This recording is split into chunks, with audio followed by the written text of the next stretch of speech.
Come on, somebody ask questions about bad free throw shooting. Let's go. Oh, man. You know, we've been a good free throw shooting team all year, but when we have a bad half, we have a bad half. So it's like when it rains, it pours. So you weren't making free throws, and they were making easy shots, and they get up 8. What changed after that to you? I mean, I think it was one stop at a time. You know, it's one stop at a time. It's some simple transition baskets. It's some made threes. I think both teams. You know, I will say this about the second half. You know, and I talked to Brandon in the hallway. I think KU runs great stuff. I just scouting them and watching them. They move people around. They do really good job screening and executing. And it's hard to help at times with some of their actions. And so they get you some isolations and do a really good job doing it. I think if you like offensive basketball, the second half was a great half of offensive basketball. I think both teams struggled to guard the others. I think we shot ourselves in the foot with some bad turnovers in transition again, where you get an 8-point lead and you have a chance to make it 10. You have a 10-point lead, you have a chance to make it 12, and we miss a layup or we miss, we turn it over, things like that. But, I thought we continued to play hard. And, but it's always going to come down to stops. When we can rebound, we can get in transition. When we can get in transition, there's just way more room for Nalissa Smith to operate. But I moved her around all night. We screened her in, we screened her out. We countered coming out of a timeout in action that they were guarding actually quite well and kind of set them up and came out the other way, and she hit a jump shot. So, we did a pretty good job executing coming out of timeouts as well.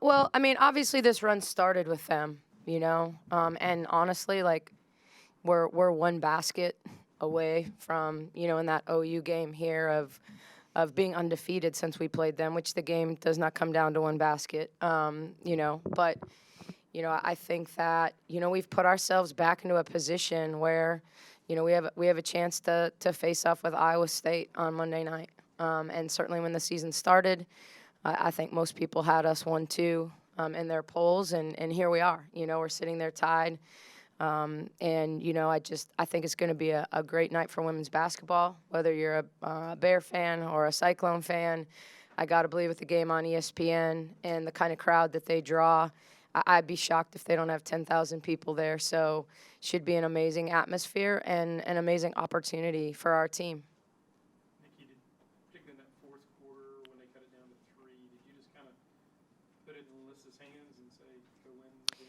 We moved it around. I thought, we simplified. We really simplified in some ways.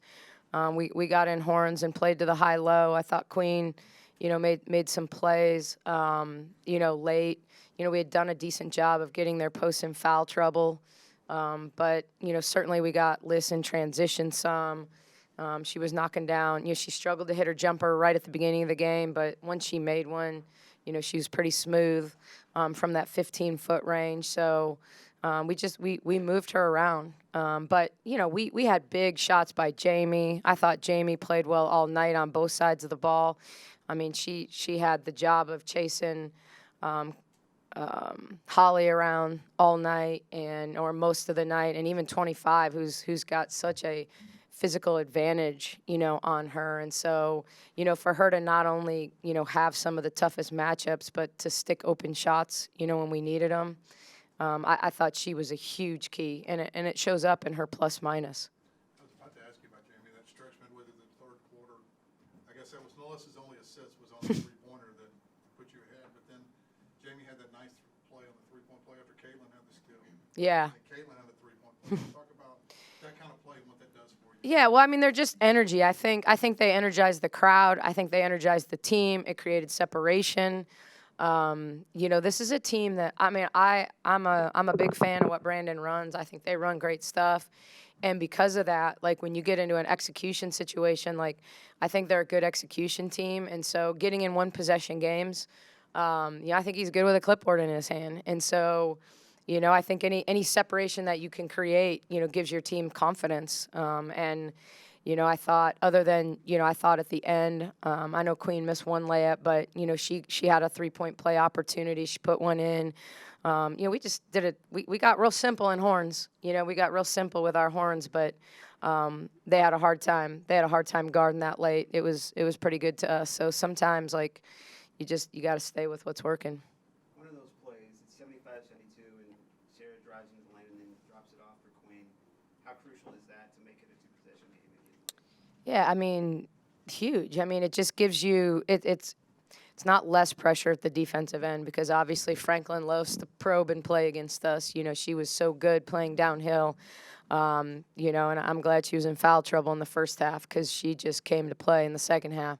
But she put a lot of downhill pressure on us, and so it's you're in those one possession games, you get tighter. It's a 2-possession game, and you don't have lots of room for error, but and they missed some easy ones too. I mean, I thought we missed some easy ones around the rim.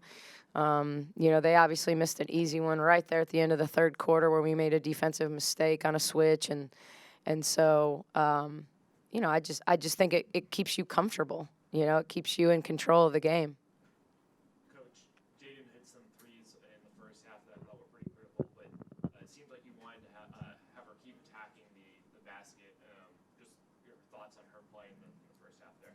Yeah, I thought, obviously stepping up and hitting those shots. I'm sure the scouting report on her, based on statistics, says, give her that shot. And so anytime she steps up and knocks it down, that's a huge win for us because, when we put her in, we know we're going to get energy. We know we're going to get effort. I just thought, in basketball terms, they've become a very, very good ice team against ball screens. And so because we don't see that a ton, we see it some, we don't see it consistently. And so because of that, I think the quicker you are playing into your actions and if you flatten your screen, I thought Jaden had the ability to play downhill and get into gaps. And, she had 4 assists tonight in 19 minutes. And so I just felt like she had the ability to get in the lane and kind of help manufacture points for us. And, they do a pretty good job when Jackson's in the game at rim protecting, And so because of that, I think you got to probe with the guards and read. With Jordan Lewis now breaking the record and the resiliency and how hard that is through every bumps and bruises, can you just kind of discuss that now that it's official? Yeah, I mean, we were joking about this. She's the only kid on my team that was born before 2000. So we cracked up about that in practice yesterday. But I think part of it means she's old, and part of it is, the one season she missed. She still got 8 games in, so those count towards her total. And but it does mean that she's played those other 4 seasons, and now 5 through bumps and bruises and ankle sprains and wrist sprains. And she took, she struggled to shoot it tonight, but her charge was one of the biggest plays of the game that she took, and so when you make plays like that, that's why she's on the floor. She struggled from the free throw line, but she made a couple really nice assists there at the end, as well as that charge, and so she's just resilient, and I'm just happy, for a kid that played 4 years before she made an NCAA tournament, her 5th year at Alabama. This is what she came for, to play in big games like this, to play for championships. When they went to the monitor, were they looking to see if her feet were in or outside of the... So you have the ability to challenge like I did at Texas. So they basically challenged that it was a charge arc, restricted area violation. So they can't really overturn whether it's a block or a charge. They can't change the call, but they can challenge whether she was in the restricted arc. So, but it costs them a timeout too. That's the scary part, especially when you've got 2, like the situation they were in. Nikki, I don't know, just finished this one, but Iowa State, and I know it's been a long time, but what do you, Ashley Jones, obviously. Yeah, I mean, they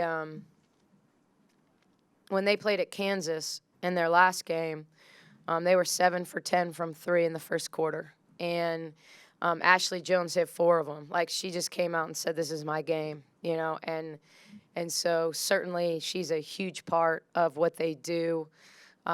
We spent a lot of time talking the last time about how as much as they have the highest three-point volume in terms of per like total shots they take in the game, that you know sometimes where they beat you is they get you all stretched out and then they beat you off the bounce. And I thought that the last time we played them, our greatest strength against them was not getting forced into tons of rotation.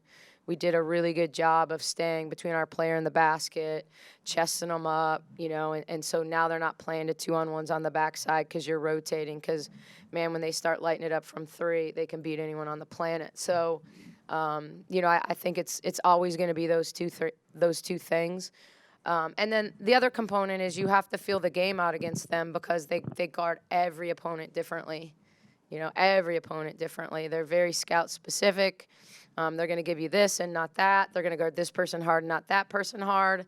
You know, sometimes it looks a little junk-like, but it's not. You know, it's just they're man-to-man most of the time, but, you know, they're really soft on one player and really aggressive on another, and they're really good at understanding I got to get over on this kid and I got to get under on this kid and I've got to chase this kid and so they're just a really good they have really good synergy that way. Alyssa finally broke through that 30-point barrier. Yeah. Maybe it's because I played her off 40. I don't know. I'm sure that's what she would say. Well, but she also did it in not a situation where it's like, oh, she's got 29, let's get her to 31. Right. They were baskets you had to have. Right. I would say until the last one, they were all baskets that we needed, you know. And I'm not saying there was anything wrong with her taking the last one, but sometimes you just, you know, you can choose to dribble that out in that situation and run clock. But still a good basketball play based on our separation in that game. So, yeah, we needed every one of them. I mean, I thought, you know, she made, after a couple early turnovers, I thought she made really good decisions. You know, she finished well. She got out in transition. I think that's the thing she's done as well as anybody in the country, you know, kind of through this winning stretch is getting out in transition and getting some before the defense is set. And, you know, I thought the only, you know, kind of bad decision she made down the stretch was, you know, we had a numbers game. She was bringing it down. And they called her for charge, and I thought she had she had Jamie wide open in front of our bench, and a lot of times that's still good play for her, but I thought the fact that Jamie had hit 4 threes at that point, you know, that was probably the simple read, but you know, a lot of times in that situation she'll Euro step and shoot a layup, so I just thought she made really good decisions. She knocked her shot down. She came off screens well. She curled it when she needed to curl it. You know, she just did some simple, really smart things tonight. Coach, considering how Big 12 play started and that your team is able to battle back to now where it's a 1-2 matchup on Monday, how would you describe this special group of players that you have to be able to do that? Yeah, I mean, I've said all along I don't make a lot of excuses, but I honestly feel like our 0-2 start was very health related, was very COVID related. Not that we maybe couldn't have won those games or shouldn't have or should have won those games, but I think it made us hungry. Like, I think sometimes, you know, things not being easy. I think, you know, for a lot of the veterans on this team that have been here and won 3 Big 12 championships, or I think it's felt easy to them a little bit. And there's been nothing easy about the Big 12. There's been nothing easy about, you know, any one of these games. Even if we end up winning by 15 or 18 points, you know, sometimes it takes us till the third to separate, you know, and so, you know, I think there's an appreciation, there's a gratitude, there's a commitment to, you know, proving that we're where we're supposed to be. I mean, you know, we wanted to be playing our best basketball at the end of the season, and you know, we got to keep staying healthy, and we have to be way more careful than most teams in the country at, you know, managing their bodies and their rest and how much we do. And a part of me would love to get more reps, but a part of me at least understands after being in the pros that what we have to do and is comfortable with how we prepare. I think a lot of people, a lot of college coaches that haven't been in that situation would really struggle with the few bodies we have in terms of how we have to teach and learn and be careful and load manage and things like that, because we can't load manage in games. So, we have to load manage in practice and in preparation. And so, these guys are growing up. I'm just super proud of how resilient they've been, how they've believed in one another and believed in our staff. Thank you. Finally, man.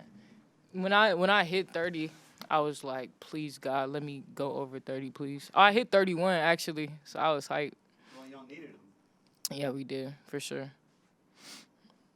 I feel like it just kind of went to you there in the fourth. I mean, Queen scored some big buckets too, but it seemed like she kind of put it in your hands in the fourth quarter. Yeah, I feel like also rebounding. Like, I feel like me rebounding the whole game got me a lot of my buckets, especially like defensive rebound, taking it coast to coast. So do you know when your only assist came in this game? No win. Jamie's go-ahead 3-point. Can you talk about that stretch a little bit? You got the rebound, and she's hit the three. Then she had a 3-point play after Caitlin had a steal, then Caitlin had a 3-point play. Yeah. What that shows about the team. Momentum. I feel like N1s give you so much momentum. So just seeing everybody get hype, get energy from N1s, it just motivates you to go harder.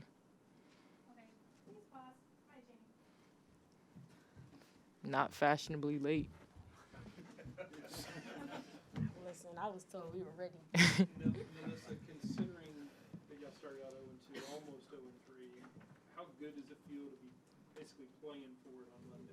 It feels great, honestly. I mean, especially just being here, I've already won 3, so I don't want to be that one team, not to get the 4th one. So I'm super excited to play for another championship here. Jamie, talk about that stretch where you did have the 3-pointer, and then the 3-point play right after that. I actually didn't know that I did that back-to-back like that. But it feels good to, help my team out a little more, bring it on the defensive and offensive end. So, it felt good to be able to bring that today. Because of the way the first game went, Jamie, because of the way the first game went at Kansas, did y'all expect to kind of have to fight them off all night like you did? Yeah, we knew they were going to be more aggressive because, you can kind of see on their faces they were a little upset that they lost that one in Kansas. So I think they were more hungry this game, and, they made sure they were very, very physical with us. Was there anything different for you tonight? I mean, 4 or 5 from 3. It's been a while since you had a game like that. Yeah, I've been in the gym a lot and, kind of trying to find myself and, believing in God and, trying to pray to my mom and just ask her, like, what's going on with me and, how can I help my team a little more. And, I just kind of got my answer and was just like, calm down, let it come to you. And I think that's kind of what I did today. And, yeah. Did she challenge you to be kind of that shutdown defender, or was that something you felt like was already part of your game? I think it was already a part of my game. And I think the challenge is like her putting me on the best player, which this game was Holly, obviously. So, you just take that on and, I'm not scared, so. Melissa, when they got it to 3 in the fourth quarter, what was your mindset at that point? And maybe Queens as well, because she had a couple of big buckets there. Really just stop fouling, get the game under control. I feel like we let them come back through the free throw line, just unnecessary fouls too. So I feel like every time we score, they'll go down and foul, get 2 more points. So I just feel like just, calming down, getting the game under control, scoring the ball easily when you can, running good sets. I feel like that helped us a lot. Melissa, how mentally tough would you describe this team as, the way you started Big 12 play and now, just to try to go 1-0 every day? I mean, you can say that, but to actually do it is another thing.